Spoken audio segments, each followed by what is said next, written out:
시편 118편 1절 이하 7절까지 말씀입니다. 한 절씩 나누어 읽고 마지막 절은 함께 읽습니다. 주님께 감사하여라. 그는 선하시며 그의 인자하심이 영원하다. 아론의 집아 그의 인자하심이 영원하다 하여라. 내가 고난을 받을 때에 부르짖었더니 주님께서 나에게 응답하여 주시고 주님께서 나를 넓은 곳에 세우셨다.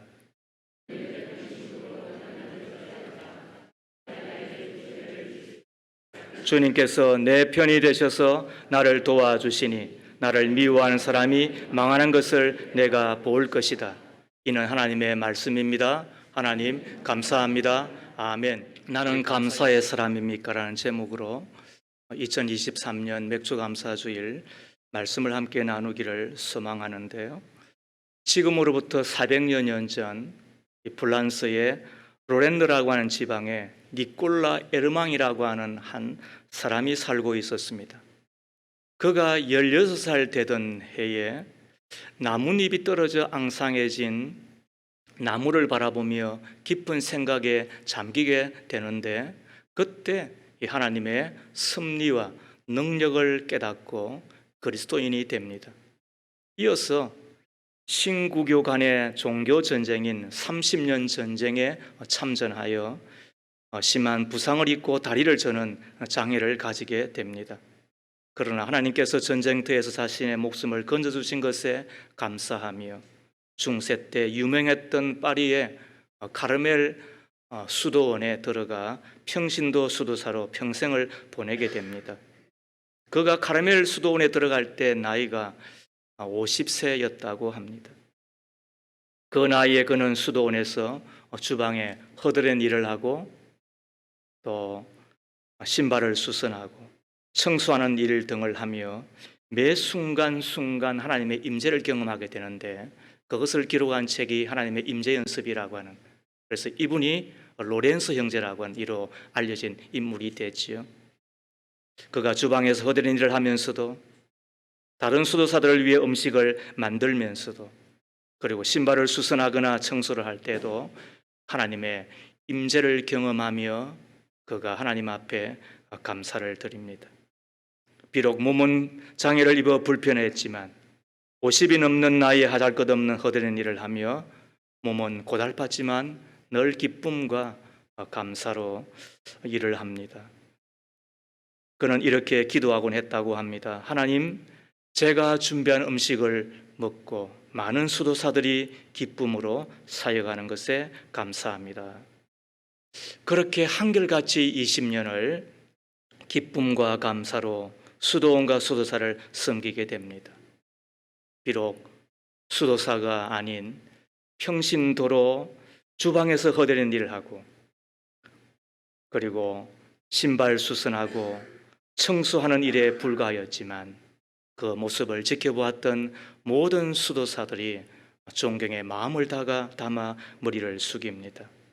그리고 나중에는 평신도 수도사인 자신을 향하여 다른 수도사들이 수도 원장을 맡아달라고 부탁하기에 이르게 됩니다. 물론 사양하죠. 평신도인 자신이 수도 원장이 된다는 것은 상식적으로 가능한 일이 아니었기 때문입니다. 그러나 수도사들은 계속하여서 수도원 원장을 맡아달라고 간청하게 되지요. 그리고는 거의 전무후무한 평신도 수도사로 수도원 원장에 오르는 귀한 일을 이루어내게 됩니다. 평신도 수도사가 수도원 원장의 자리에 올랐다는 놀라운 소식을 들은 프랑스의 국왕, 아마 루이 14세일 거예요. 그가 직접 방문을 하였다고 이야기를 하니까, 그리고는 그 비결이 무엇인지 물어보았다고 이야기를 하니까 대단하잖아요. 그때 로렌스 형제가 이렇게 대답합니다. 전쟁에서 몸을 다쳐 장애를 가지고서도 제가 오늘날과 같이 행복하게 섬기는 비결은 감사하는 것입니다. 우리는 지난 한 주간 감사 노트를 적어 보았습니다. 또 감사 카드를 기록해 보았습니다. 그때 회복되는 감각 하나를 발견하셨죠. 내 안에 이 감사에 대한 그 기간이 살아나는 것을. 어쩌면 우리가 영상을 통해서 보았던 것처럼 너무나도 익숙해져 있는 우리들이잖아요. 그리고 당연한 것처럼 여기는 우리들이잖아요. 동시에 걸린 병이 뭐예요? 잊어버리는 병이잖아요. 망각병. 어쩌면 치매보다도 더 무서운 병에 우리 신자들이 걸려 있는 것은 아닌지 생각하지 않을 수가 없는데, 그때 회복되는 나를 보게 되는 거예요. 그리고는 그것까지 감사해야 돼? 그것도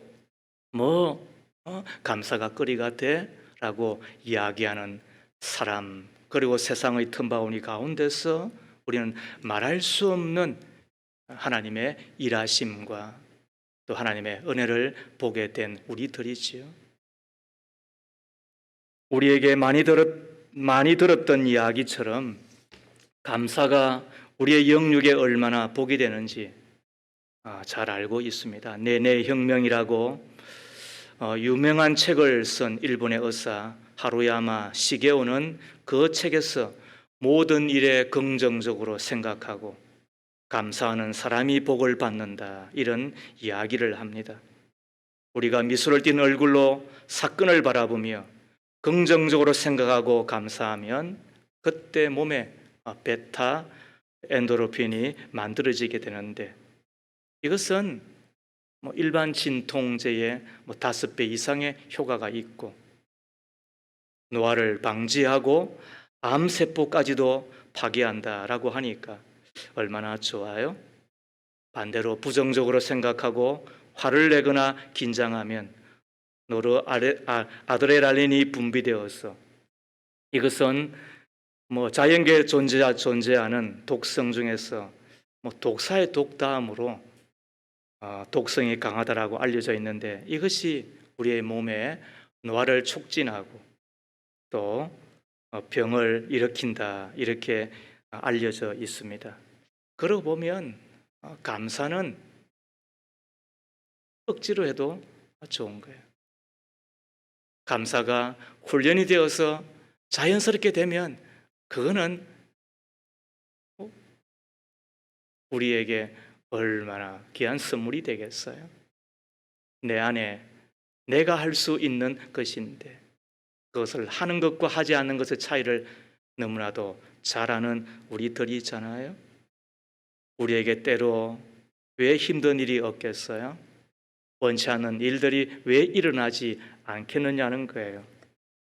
그러나 그것 때문에 화내고 신경질 내고 또 혹은 이렇게 저렇게 우리가 소극적으로 부정적으로 반응하는 것이 아니라, 그때도 여전히 사건보다 앞서는 것이 해석이고 꿈보다 해몽이라 했으니까 그때 생각해 보는 거죠. 그죠? think. 그때 우리가 되어지는 게 뭐예요? thank. 감사가 되는 거잖아요. 그래서 감사는 우리를 마음의 분노와 속박에서 해방되게 하고 우울과 슬픔에서 해방시켜주고 좌절과 절망에서 우리를 자유케 하며 기쁨으로 건강하게 행복하게 살게 해주는 것이라고 안다고 한다면, 이스라엘의 지혜 쓰인 탈무드를 우리가 볼 필요가 있어요. 이 세상에서 가장 똑똑하고 현명한 사람은 모든 사람에게 늘 배우려는 자세를 가진 사람이다. 이 세상에서 가장 강한 사람은 자기 자신을 이기는 사람이다. 이 세상에서 가장 부유한 사람은 가진 것을 만족해 하며 감사하는 사람이다. 여러분 어떻습니까? 나는 감사한 사람입니까? 감사는 모든 상황을 축복으로 만드는 하늘의 언어라고 이야기를 하잖아요. 오늘 이 성경은 마틴 루터가 가장 사랑하였던 성경의 하나라고 알려져 있습니다. 우리는 오늘 이 시인의 기도, 또 혹은 찬송의 시를 통하여서 우리가 마땅히 감사하여야 될 것, 혹은 우리 안에 회복해야 될 것들이 무엇인지를 생각하는 가운데 감사가 우리의 삶 전 영역에서, 그리고 우리의 전생을 통하여 감사가 가득한 우리이기를 바라는데, 첫 번째, 주님의 인자하심 때문에 감사합니다. 우리가 첫 번째 감사 제목이 뭐라고요? 주님의 인자하심입니다. 주님의 선하심과 인자하심이 어떠하길래 1절을 보세요. 주님께 감사하여라. 그는 선하심이여 그의 인자하심이 영원하다. 2절에 이스라엘아 그의 인자하심이 영원하다 하여라. 3절에 아론의 집들아 그의 인자하심이 영원하다 하여라. 4절에 주님을 경외하는 사람들아 그의 인자하심이 영원하다 하여라. 그리고 마지막 절 29절에도 주님께 감사하여라. 그는 선하시며 그의 인자하심이 영원하다라고 이야기를 하죠. 여기서 선하심과 인자하심은 그분의 성품을 이야기합니다. 사단, 즉 마귀나 귀신들은 속성이 악합니다. 본성 자체가 악합니다. 악하기 때문에 사람들을 괴롭히지요. 악하기 때문에 자신만을 경배하도록 합니다. 간혹 조금씩 이익을 주는 듯해요. 그러나 결국은 모든 것을 다 빼앗아 가버리는 것이 악한 자 마귀입니다. 복권을 생각하면 이해가 정확합니다. 중간에 간혹 5등도 하잖아요. 그리고 또 4등 할 때도 있잖아요. 3등 하면 야호 그러잖아요. 그렇게 해서 우리는 계속 이 복권 사잖아요. 그런데 끝까지 가보면 모든 것을 다 잃게 되는 겁니다. 이게 도박도 그렇고 또 복권도 그렇고, 왜요? 확률적으로 45% 혹은 30%가 거기에 들어오는 사람들한테 주는 거니까. 그 중간중간에 진짜 독한 놈 있잖아요. 먹고 날라버린 놈. 그런 놈만 돈 좀 버는 거예요. 그런데 대부분은 다 잃을 수밖에 없는 거죠. 이것이 마귀의 속성이에요. 마귀는 악하고 독하고 악독하잖아요. 그래서 속으면 안 되는 거예요. 미끼에 속으면 안 되는 거예요. 하나님은 그러나 그의 성품이 선하시고 인자하시죠. 여기서 선하다는 이야기는 그냥 좋다는 뜻이 아니라 우리를 보다 유익하게 해 주신다는 뜻이에요. 이게 하나님의 선하심이에요. 우리를 잘되게 해 주신다. 이게 하나님의 선하심이에요.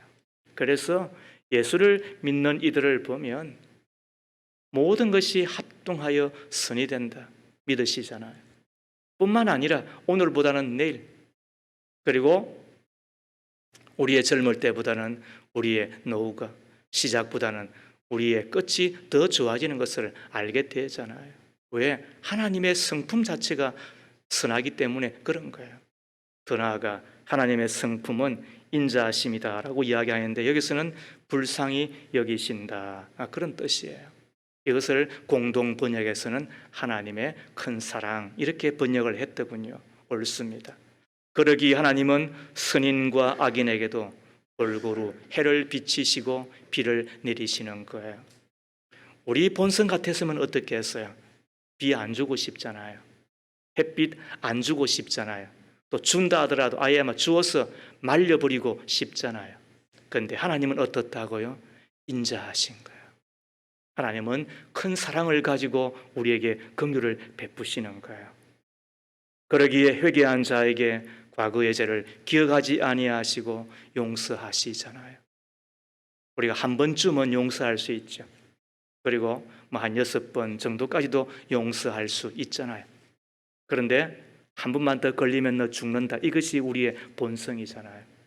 그런데 하나님은 모든 것을 아심에도 불구하고 그러나 돌아가면 돌보세요. 이게 신비함이에요. 그게 하나님의 본성이기 때문에 가능한 거예요. 그를 사랑한 자에게 인색함 없이 크고 놀라운 풍성한 복을 내리시는 분임을 우리가 만나게 되잖아요. 그러므로 하나님의 선하심과 인자하심을 믿는다고 한다면 우리 안에 실망할 필요가 뭐가 있느냐는 거예요. 하나님의 선하심과 그 인자하심을 맛보았다고 한다면 우리에게 낙심할 이유가 뭐가 있느냐는 거예요. 국민일보 이 겨자씨라고 하는 이 작은 글에 나온 내용인데요. 한 장로님이 교회 생활을 잘 하시다가 어떤 한 가지 일로 심한 상처를 받고 5년간이나 교회를 떠났어요. 방황하고 계셨어요. 그러던 어느 날 술집에서 술을 마시는데 건너편에서 점을 치던 점장이가 소리를 쳐요. 여기 예수 믿는 사람 있습니까? 제발 나가주세요. 점괘가 안 나옵니다. 그 술집에서 술 먹는 이들이 그 이야기를 듣고 얼마나 웃었겠어요? 어허, 술집에 무슨 예수장이가 있겠나. 그런데 계속 점쟁이가 말을 해요. 아니요, 여기 예수 믿는 사람이 있습니다. 그에게 있는 영이 나를 괴롭히고 있습니다. 어서 나가 주세요. 점장이는 이렇게 말하면서 그곳에 장로님을 뚫어지게 보더랍니다. 장로님은 너무 민망한 나머지 서둘러 술집에서 뛰쳐나왔습니다. 그리고는 가로수를 붙들고 엉엉 울면서 말을 합니다. 주님, 제가 주님을 떠난 지 5년이나 되었는데 우리 주님께서는 아직도 제게서 성령을 거두어 가시지 않으셨군요. 그분은 하나님의 그 끝없는 사랑을 느끼고 흐느껴 울 수밖에는 없었죠. 그리고는 주께로 다시 돌아갔다는 이야기를 하는데 여러분 어떻습니까? 여기에서 끝없는 주님의 사랑이 뭐예요? 그게 인자하심이에요. 이 인자하심을 우리가 안다고 한다면 에레미야 애가 3장 21절 이하 23절에서 고백하였던 것이 우리의 고백일 수밖에 없어요. 그러나 마음속으로 곰곰이 생각하여 오히려 희망을 가지는 것은 주님의 한결같은 사랑이 다함이 없고 그 긍휼이 끝이 없기 때문이다. 주님의 사랑과 긍휼이 아침마다 새롭고 주님의 성실이 큽니다. 제가 가장 좋아하는 성경기들 가운데 하나예요. 주님의 사랑, 주님의 긍휼이 아침마다 새롭다. 뭐처럼? 이슬처럼. 이슬이 아침마다 새벽마다 내리잖아요. 그래서 만물을 소성케 하잖아요. 눈에 안 보일 뿐이지, 우리가 잘 느끼지 못할 뿐이지. 그런데 그 새벽에 그것도 하루도 그러지 아니에요. 그게 하나님의 성실이에요. 그게 하나님의 신실함이에요. 그리하여서 만물이 소성되는 것처럼 우리의 영과 우리의 육을 살리는 게 뭐라고요? 그게 하나님의 긍휼이다. 그게 하나님의 사랑이다. 그게 하나님의 인자하심이다. 이것이 하루도 그러지 아니하고 내가 어떤 때는 못된 짓 하잖아요. 엉뚱한 짓 하기도 하잖아요. 신경질 내기도 하잖아요. 울다고는 왜 내요? 그런데도 불구하고 그게 우리 털이잖아요. 그때도 여전히 신실하게 매일매일 순간순간 우리를 만나 우리를 품어줄 수 있는 것을 생각한다고 한다면 하나님 앞에 감사합니다. 따라하겠습니다. 하나님 감사합니다. 하나님 감사합니다. 여러분, 이것이 우리의 고백일 수밖에 없잖아요. 오늘 맥주 감사 주일을 맞는 우리 믿음의 가족 여러분, 하나님의 선하심과 인자하심, 뭐라고 이야기했어요? 그분의 성품이라 그랬잖아요. 우리가 잘 되게 해주시려는, 우리의 모든 것이 합동하여 선이 되고 유익이 되고 복이 되게 해 주시는 하나님. 무엇보다도 우리는 하나를 잘했다 하더라도 열을 실수하잖아요. 우리는 열을 잘할 때가 있잖아요. 근데 다 자기 자랑하고 말잖아요. 근데 100 가지고 1000 가지고 못하고 실수하고 어거진 것이 우리들이잖아요. 그때도 주님의 그 한량없는 은혜, 그 사랑, 그 인자하심이 새벽처럼, 새벽에 이슬처럼 나려 나를 품고 있다고 한다면, 우리가 회복하고 다시 선택해야 될 것이 있다고 한다면 그게 감사인 줄로 믿습니다. 그러므로 하나님의 선하심과 그 인자하심 앞에 감사할 수밖에 없는 우리들인 것입니다. 두 번째로, 주님께서 기도에 응답해 주시니 감사합니다. 이것이 우리의 고백인 것입니다. 주님의 기도 응답에 감사할 수밖에 없잖아요. 2001년 북한 해령에서 한 형제가 북한 선교단체에 직접 편지를 보낸 내용입니다. 당시 북한 해령에 장질부사라고 하는 전염병이 돌았는데, 전염병이 발생하면 그 지역에 새끼줄을 치고 들어가지 나오지도 못하게 한답니다. 그래서 전염병에 걸리면 감금을 당한 채 나와서 돌아오면 사는 거고, 그리고 못 나오면 죽는 그런 처지인 거지요. 그러다가 죽으면 옷과 이불은 태우고 시신은 나무 토막처럼 끌어다가 묻었답니다.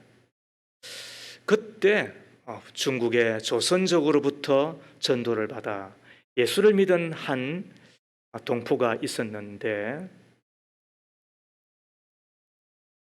온 식구가 전염병에 걸리고 말았습니다. 그들은 감금된 채 끓일 도구도 없으니까 물만 마실 수밖에 없잖아요. 그런데 오열과 오한 때문에 신음하며 하나님을 찾을 수밖에 없었어요. 하나님 도와주십시오.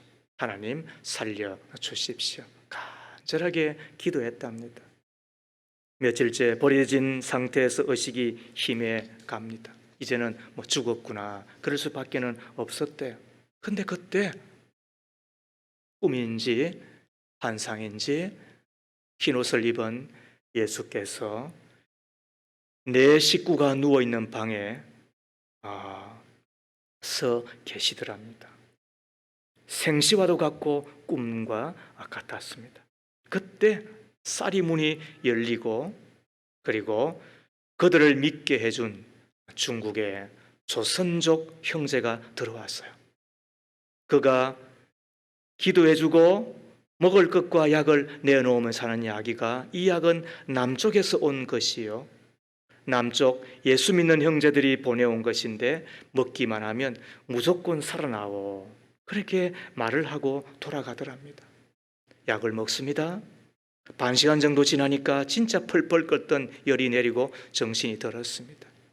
죽음의 문턱에서 그가 살아 돌아온 것입니다. 그리고는 편지를 북한 선교단체에 자기 이야기를 해서 보낸 것입니다. 여러분, 구원이라고 하는 게 뭐예요? 내가 제사함 받고, 그리고 땅의 사람이 하늘의 사람이 되는 것도 구원이잖아요. 내 가난이 벗겨지고 부유가 되는 것도 구원이잖아요. 내 마음이 변하여 낙심과 걱정에서 이제는 평안으로 들어가는 것도 구원이잖아요. 더 나아가 내 질병, 혹은 어떤 때는 죽을 병으로 인하여서 이제는 끝이구나, 그럴 때에 혹은 저런 방편을 통하여서 나에게 건강을 주는 것도 하나님의 구원이잖아요. 누구에게요? 하나님 앞에 믿음을 가지고 간절히 찾고 구하는 자에게 말이에요. 5절 말씀입니다. 내가 고난을 받을 때에 부르짖었더니 주님께서 나에게 응답하여 주시고 주님께서 나를 넓은 곳에 세우셨다. 믿으시면 아멘 하십시다. 응답하여 주시고, 여기서 이 원어가 아나니인데 주의하다, 주시하다라는 뜻이에요. 하나님께서 당신의 백성이 고난 가운데, 어려운 가운데, 문제 가운데, 낙심 가운데 부르짖어 기도할 때에 주의하는 거예요. 듣는다는 뜻이잖아요. 당신의 백성들이 하나님 앞에 나와 주의 이름을 부르며 기도할 때에 주시한다는 거잖아요. 살펴본다는 거잖아요. 윗사람이 아랫사람을 살펴보면 복이 되는 거잖아요. 간혹 드리는 이야기지만 제 집에 있는 화초도 제가 살펴보니까 그놈들이 물도 먹고 잎도 피우고 그리고는 튼튼해지는 것 아니겠어요? 네, 하나님께서 하물며 나를 주의하고 나를 주시하는데 왜 내가 기도하고 내가 하나님 앞에 부르짖어 주님 앞에 간구하니까 말이에요. 그때 나타나는 것이 하나님의 구원의 역사, 하나님의 응답의 역사가 되는 것 아니겠습니까? 그러므로 우리가 부유하여 기분은 좋은데 기도를 잊어버린 사람이 되는 것이 아니라 내가 비록 가난하고 혹은 부족하고 내가 혹은 염려가 되고 문제 앞에 쩔쩔맬 때도 염려만 하지 아니하고 감사함으로 하나님 앞에 아뢰면 그때 지각에 뜨는 하나님의 평강이, 상상할 수 없는 하나님의 평강이 우리의 마음과 생각을 지키실 뿐만 아니라 우리의 기도 가운데, 우리의 문제 가운데 응답하심을 알게 한다고 한다면 할렐루야, 하나님 앞에 감사하는 것 아니겠습니까? 그렇다면 기도를 소홀하지 마십시오. 이렇게 이야기해도 기도하지 않는 이가 있어요. 그래서 열려지지 않는 것이 있어요. 기도를 시작하면 신비한 일이 일어납니다. 그러나 기도를 중단하면 문도 닫히고 마는 것입니다. 자식이 군대를 갔는데 왜 기도를 안 해요? 자식이 내일 모레 입시를 앞두고 있는데 왜 기도를 안 해요? 아이 또 열려야 되고 도전할 문들이 많이 있는데 왜 기도하지 않아요? 자식한테 그 벌은 돈이 무슨 소용이 있습니까? 더 타락하게 만들고 더 부패하게 만들고 더 자연자재하게 만들고 더 이상하게 만들고 이상하게 사도로 다니게 만드는 것이 그것 때문에 그렇지 않습니까? 내가 기도할 수 있다고 한다면 내 가정의 문제 아마 중단되고 혹은 변하게 되고 열리게 될 것인데 왜 기도하지 않았어요? 그 시간에 말이에요. 우리 심장모님이 여러분의 기도 응답으로 수술을 잘 받았습니다. 작년 10월경이었을 거예요. 무릎 수술을 해야 되겠는데 수술을 예약하고 병원에 입원하였지만 염증 수치가 내려가지 않았어. 퇴원하고 그리고 또 입원하고 퇴원하고 반복할 수밖에는 없었죠. 개인적으로 상당히 괴로웠을 거예요. 그러다가 올해 4월 말에 수술 날짜를 잡고 처음 수술 받겠다고 약속 잡고 들어간 날로부터 무려 4개월, 6개월 이상이 더 지났으니까 그때 세브란스에 입원을 하고 수술을 받았는데 수술실에 들어갈 때 그렇게 마음에 평안이 있더래요. 그리고 수술 후 2주 만에 이거 가능하지 않거든요. 교회 출석하고 또 최근에는 옥상에까지 걸어 올라가셔서 교회 보시고 며칠 전에 바깥에서 만났거든요. 아무 이물감이 없이 걷고 있노라고. 이제는 거의 뛸 만큼 되었노라고. 매우 좋은 수술 결과에 감사하면서 한 이야기가 이래요. 기도해 주셔서 그렇다고. 목사님의 기도, 우리 온 성도님들이 기도해 주셨기 때문에 그렇다고. 그러고 보면 기도는 헛것이 없는 것 같아요. 그러고 보면 기도는 심은 대로 거두는 것 같아요. 우리가 이것을 부인하면 안 돼요. 우리 여기 또 송강기 장로님 키는 자그만 해도 말이죠. 얼마나 따부진지.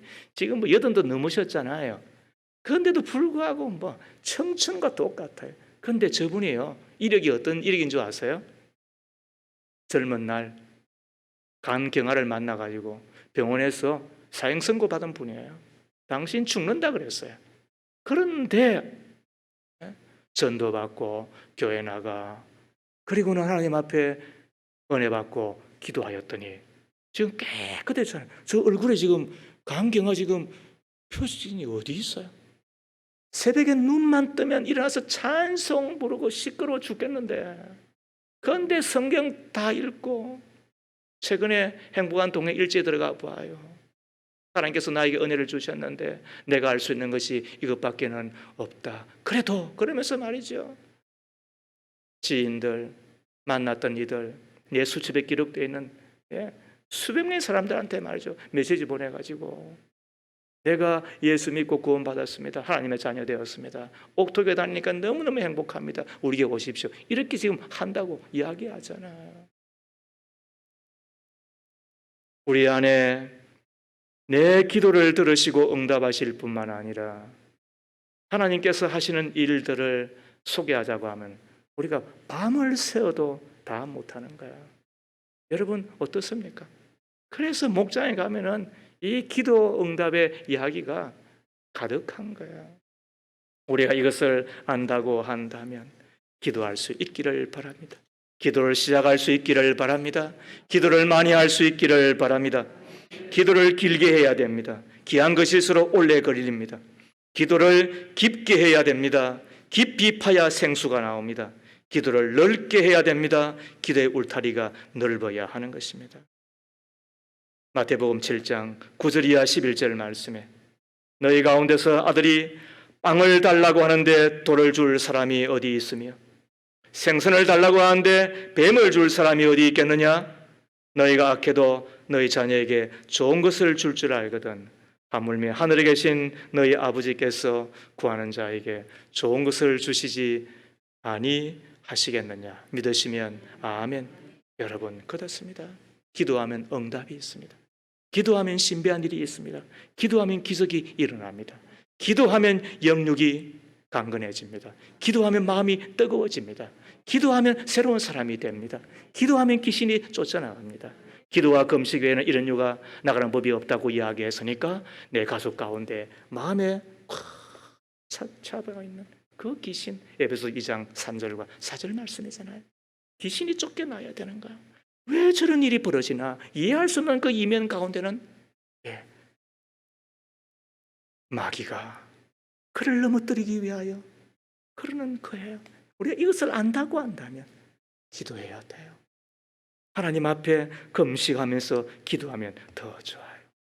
나의 기도에 응답하실 뿐만 아니라 더 좋은 것을 주신 하나님을 믿는다고 한다면 2023년 맥주감사주의를 맞은 우리들은 뭐 해야 되는 거예요? 따라하겠습니다. 하나님 감사합니다. 하나님 감사합니다. 우리가 이것밖에는 없는 거야. 세 번째, 주님께서 내 편이 되셔서 도와주시니 감사한 것입니다. 왜 감사하다고요? 주님이 내 편이 되시니까. 이 세상에 내 편이 있어요, 없어요? 내 편 아닌 사람이 있어요, 없어요? 내 편도 있고 상대편 편도 있는 겁니다. 우리 어린 학생들은 잘 모르겠죠? 뭐 내 편처럼 보이죠? 그렇지 않아요. 자, 이때 하나 묻겠습니다. 확실히 내 편이 되는 분이 있어요, 없어요? 우리 형제. 자, 우리 집사님, 확실히 내 편이 된다고 느껴지는 분 있어요? 고개를 이렇게 흔들어야 되나, 이렇게 흔들어야 되나, 좀 헷갈리는데. 자, 두 번째로 묻겠습니다. 자, 내 편이 되는 사람이 몇 명쯤 있는 것 같아요? 우리 형제는. 좀 세워보시라니까. 평생 우리가 한 번쯤은 세워봐야 되잖아요. 저도 세워본 거예요. 확실히 내 편 된 사람이 있을까? 그리고 있는데 몇 명쯤 내 편일까?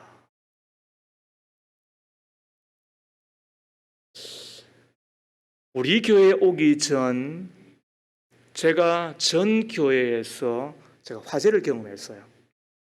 그 교회가 신축 공사를 하는 통에 지하실을 임시 허가를 받아서 예배당으로 사용을 하는 가운데 주일 저녁 예배를 드릴 때였어요. 제가 뒤에서 이제 안내를 보고 앉아 있잖아요. 저 뒤에 저런 것처럼. 그런데 그때 제가 앉아 있는 왼쪽 유아실에서 버벅 하는 그 소리와 함께 화재가 났는데 1초, 2초 만에 저 앞쪽에 있는 곳까지, 강산까지 그 위에 전선을 타고 불이 확 번져버리더라고. 그리고는 전원도 나가고, 그리고 지하실이니까 저 어둑해지고, 그리고는 우리가 자는 분이 있는가 봐. 예, 그렇게 해가지고는 화상을 입게 되었잖아요. 근데 제가 그때 딱 생각 드는 게 뭔 줄 아세요? 내 아내가 지금 요 앞에 있는데 어쩌지?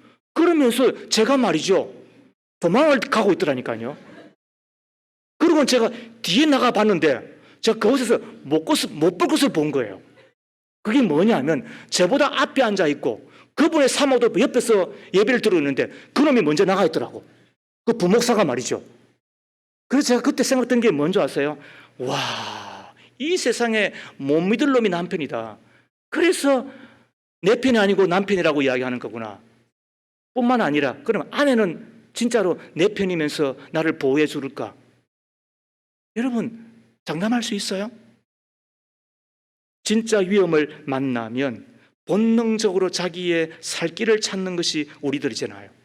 자, 부모라면 어느 정도 낫겠지 그렇게 여겨지는데 이 말도 한편으로 맞고 또 한편으로 틀린 말 같아요. 옛날에 우리 부모들은 희생적으로 자식의 편이었어요. 그런데 요즘 세대를 보면 과연 부모가 희생적일까? 그리고 자식의 편일까? 의아심이 들 때도 솔직히 있습니다. 왜요? 편이 되어주기 싫으니까 결혼 안 하는 거잖아요. 편이 되어서 희생적으로 살고 싶지 않으니까 자식 안 낳는 거잖아요. 제 말이 맞죠? 그러고 보면 부모도 옛날 부모 정도가 자식의 편이 되어서 희생적으로 도와주는 것이지, 요즘 부모들은 뭐 결혼도 안 하는데 자식도 안 낳겠다고 하는데 무슨 편이 되어 준다는 거예요. 그리고 보면 이 세상에 내 편이 되는 사람이 있다 없다? 거의 없다는 말이 맞는 것 같습니다. 간혹 내 편이 되어준 사람을 만납니다. 너무너무 고맙습니다. 내가 저 사람 만나서 내가 팔 잡혔지 할지 모르지만 그럼에도 불구하고 그 사람이 끝까지 나와 함께 있을 수 있습니까? 그분이 내 부모라 할지라도 그 부모가 나와 함께 천년만년 함께 갈 수 있느냐는 거예요. 그때 여전히 내 편이 되셔서 나의 손을 붙들고 나를 안으시고 나는 내가 좋다고 말씀하시며 나를 도우시는 분이 있었어요. 그분이 나의 하나님임을 믿으시면 아멘 합시다. 그래서 우리는 그분을 하나님 아버지라고 부르는 것입니다. 우리는 그래서 그분을 하나님 아버지라고 부르는 것입니다. 6절과 7절 말씀에 주님은 내 편이심으로 나는 두렵지 않다. 사람이 나에게 무슨 해를 끼칠 수 있으랴. 주님께서 내 편이 되셔서 나를 도와주시니 나를 미워한 사람이 망하는 것을 내가 볼 것이다. 다윗이 개인적으로 얼마나 많은 위험한 일을 겪었어요. 목동의 때는 곰과 사자의 위험이 있었고, 청년의 때에 군인이 되고 골리앗을 무찔러 죽었는데도 불구하고 그는 사울 왕의 시기심을 받아서 죽음의 그림자가 뺨 하나만큼이나 바로 그 앞에서 넘실거리는 것을 경험할 수밖에 없었잖아요. 왕이 되었을 때도 위험이 없었다고 이야기할 수 없잖아요. 가장 큰 위험은 뭐예요? 죄 짓는 위험이잖아요. 죄는 반드시 진노가 있는데, 그 죄의 벌이 있는데, 여러분 여기에서 벗어날 수 있는, 난 아니라고 말할 수 있는 사람이 어디 있습니까?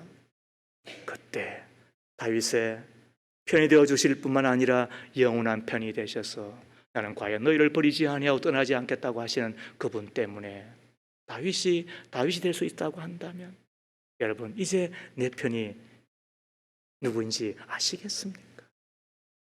내 편 되시는 그분 때문에 내가 지금 도움을 받고 있다는 것 여러분이 믿으십니까? 그렇다면 감사 많이 하셔야지. 감사를 많이 하셔야지. 감사를 많이 하셔야지. 하나님은 아브라함의 편이 되셔서 그를 갈대우르에서 건지시고 그리고는 복의 사람이 되게 해주셨잖아요. 하나님은 노아의 편이 되셔서 홍수에서 그로 방주를 만들게 하시고 그의 8가족을 다 구원케 해 주셨잖아요.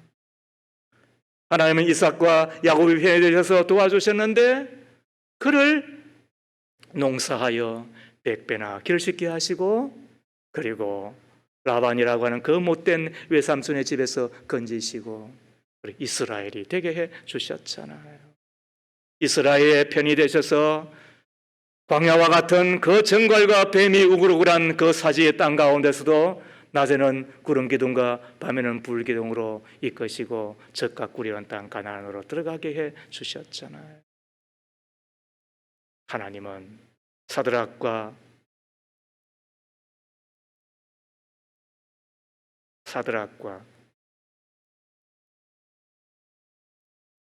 메삭과 아벳노고의 편이 되셔서 도와주심으로 풀무불에서 건져 주셨잖아요. 하나님은 다니엘의 편이 되셔서 도우심으로 사자의 굴에서 보호해 주셨잖아요. 하나님은 예수님의 편이 되셔서 도우심으로 죽으신 가운데서 달리 살리시고 그리고 승천과 하나님 보좌 우편에 앉으시는 영광을 허락해 주셨잖아요. 하나님이 우리의 편이 되셔서 도와주심으로 우리가 죄사함 받고 구원받고 하나님의 자녀가 되고 영생의 복을 누리게 되는 거잖아요. 하나님은 지금도 우리의 편이 되셔서 에베네셀의 하나님으로 우리의 가는 길 그리고 바로 그곳에서 우리를 기다리시며 잘 왔다고 잘 왔다고 우리에게 말씀해 주시는 거잖아요. 하나님은 누구의 편이십니까? 예수님은 누구의 편이십니까? 성령님은 누구의 편이십니까? 마귀는 누구의 편입니까? 그러나 하나님은 내 편임을 믿는 저와 여러분 될 수 있기를 주의 이름으로 축복합니다. 로마서 8장 38절 그리고 39절 말씀에 나는 확신합니다. 죽음도 삶도 천사들도 권세자들도 현재일도 장래일도 능력도 높음도 기쁨도 그 밖에 어떤 피조물도 우리를 우리 주 예수 그리스도 안에 있는 하나님의 사랑에서 끊을 수 없습니다. 왜 그렇습니까? 하나님이 우리의 편이 되시기 때문에 그런 줄로 믿습니다. 하나님이 우리의 편이 되심을 믿습니다. 우리가 이거를 안다고 한다면 우리도 하나님의 편이 되어 사십시다. 하나님의 편이 되시는 분들은 하나님 앞에 감사하며 삽니다. 하나님의 편이 되시는 사람들은 여호와를 경외하며 삽니다. 하나님의 편이 되시는 사람들은 하나님 앞에 간절히 기도하고 사는 자가 되는 것입니다. 말씀을 마치겠습니다. 독일의 대기근이 들어 수많은 사람들이 기아로 신음하고 있을 때 어느 마을에 한 부자가 자기 마을 어린이들에게 매일 빵 하나씩이라도 급식을 해야 되겠다고 마음을 먹고서 집안 사람을 시켜 빵을 굽게 하고 마을의 어린이들을 다 초대했어요. 그리고 기근이 끝날 때까지 매일 이와 같이 하겠다고 약속을 하며 굶주린 어린이들이 다 오게 하니까 와 하고 달려들잖아요. 그리고는 빵을 내어놓았더니 힘센 놈부터 말이죠. 제일 좋은 빵을 건져서 가지고 가고 또 그 다음 힘센 놈이 또 그 다음 빵을 건져가고 그런데 그레첸이라고 하는 이 소년 하나는 힘도 없거니와 그리고 또 착한 아이였는가 봐요. 남은 빵 하나 가져갈 수밖에 없었어요. 그 다음 날에도 빵을 주는 그 부잣집에 아이들이 모이고 그리고는 어제와 다름이 없이 큰 것 가지려고 아우성치고 그리고 인사도 없이 다 가버리는데 이 그레첸이라고 하는 아이는 예외 없이 맨 나중까지 기다렸다가 이날도 다른 아이들 것에 비하면 말도 안 되는 작은 남은 빵 하나 집어들고 주인을 찾아가 감사하다는 인사를 드렸어요. 집에 돌아왔습니다. 그리고는 어머니께 그 빵을 내어드리고는 나누어 먹으려고 먼저 하나님 앞에 감사 기도를 드리고 빵을 쪼개었더니 놀라운 일이 생겼어요. 그 빵 속에 50센트짜리 은하 6개가 나온 거예요. 어머니가 얼마나 깜짝 놀랐겠어요. 이것은 잘못된 것이니 은하를 주인 어른께 갖다 드려야 되겠다. 그리고는 마음을 먹고 아이에게 이야기했어요. 갖다 드려라. 그래 제니 그 돈을 가지고 주인 어른을 찾아가 사실 알렸더니 주인이 대답하기를 그 돈은 틀림없는 내 것이란다. 그러나 그것은 감사할 줄 아는 마음씨 착한 너에게 상으로 주기 위하여 빵 속에 일부러 넣은 거란다. 이런 이야기를 했다는 거예요. 믿음의 가족 여러분, 감사하는 마음을 가진 사람에게 하나님은 더 큰 감사의 조건을 주시는 줄로 믿습니다. 스펄전 목사님의 말을 읽으면서 이제 마무리합시다. 별빛에 감사한 자에게 달빛 주시고 믿으시면 아멘. 달빛에 감사한 자에게 햇빛 주시고 믿으시면 아멘. 햇빛에 감사한 자에게 뭘 주신다고요? 영원한 천국의 빛을 주십니다. 그러므로 감사가 우리의 구원을 완성하는 겁니다. 우리가 이것을 안다고 한다면 하나님의 성품 가운데서 선하심과 그 인자하심 앞에 머리를 숙여 마음의 허리를 숙여 경배하며 감사해야 되지 않겠습니까? 내가 고난 가운데, 내가 어려운 가운데 기도할 수밖에는 없는 우리들이잖아요. 기도를 모른다고요? 아직도 신자 아니잖아요. 기도를 우리가 할 수밖에 없는 그 처지 가운데 응답하시되 내가 구한 것보다도 더 좋은 것을 주시는 하나님을 우리가 안다고 한다면 감사할 수밖에는 없잖아요. 더 나아가 이 세상에 어느 누가 내 편입니까? 그런데 내 편이 되셔서 나를 도와주시는 나의 하나님, 나의 예수님, 나의 성령님을 이 시간 기억하며 우리가 주님 앞에 깊은 감사를 올려드리고 그 감사가 구원을 완성할 뿐만 아니라 또 감사의 또 제목들을 허락해 주시는 주님을 만나는 남은 우리의 삶 그리고 우리의 모든 가족들 되기를 주의 이름으로 축복합니다. 은혜로우신 하나님, 오늘은 한 해의 감사절을 맞아 감사를 다시 배우게 해 주심에 감사를 드립니다. 깨닫고 보면 감사할 것밖에 없고 감사야말로 능력의 삶의 원천이건만 미련한 저희들 깨닫지 못해 감사하지 못할 때가 많았습니다. 좋은 일에는 감사했지만 마음에 들지 않는 일에 생길 때마다 원망하고 불평했던 저희들입니다. 매사를 부정적으로 바라보고 당연한 것처럼 여겼던 감사의 인색하였던 저희들입니다. 주여, 원망과 불평과 그리고 부정적으로 살았던 저희들 이제는 변하여 감사와 찬송의 생애가 되게 하여 주옵소서. 우리의 남은 삶 가운데 항상 주님의 선하심과 인자하심 때문에 고난 중에 문제 앞에 쩔쩔매매 힘들어하는 우리들, 우리의 기도에 귀 기울여 주시고 응답해 주신 하나님 앞에 우리의 편이 되셔서 도와주신 주님의 그 은혜를 깨닫고 머리 숙여 경배하며 감사하며 또 귀한 예물을 드리는 우리 모두 주께서 두 손 들어 축복해 주옵소서. 예수님 이름으로 기도하옵나이다. 아멘.